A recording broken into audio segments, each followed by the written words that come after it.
सामने आ रही है।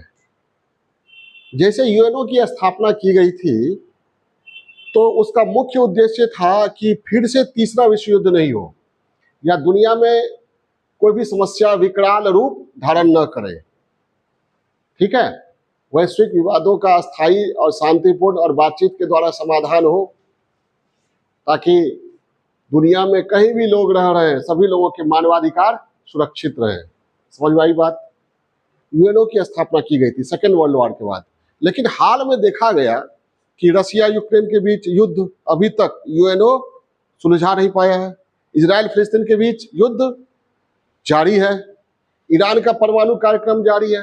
भारत और पाकिस्तान के बीच युद्ध में भी यूएनओ कुछ नहीं कर सका। तो ऐसी स्थितियों में एक मध्यस्थता अंतर्राष्ट्रीय मध्यस्थता केंद्र की स्थापना करने की पहल चीन के द्वारा की गई है।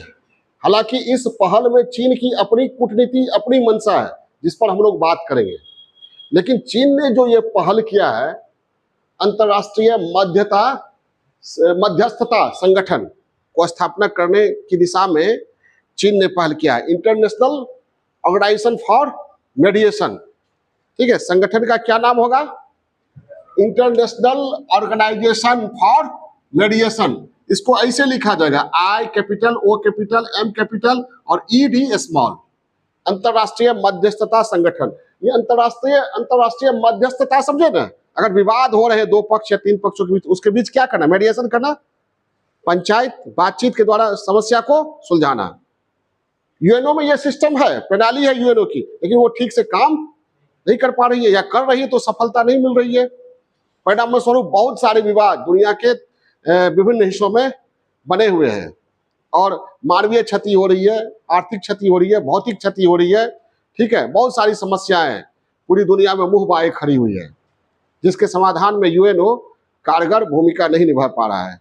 इसी का बहाना लेकर चीन ने क्या किया है, हांगकांग में एक सम्मेलन बुलाया और एक convention on the establishment of the international organisation of mediation for mediation ये आयोजित किया और इस समझौते पर 30 से 33 से अधिक देशों द्वारा हस्ताक्षर किए गए हैं। ठीक है, समझ में आई बात? क्या समझे? अंतर्राष्ट्रीय विवादों, समस्याओं के शांतिपूर्ण बातचीत द्वारा समाधान में यूएनओ की उभर रही कमजोरियों, यूएनओ की विफलताओं के मद्देनजर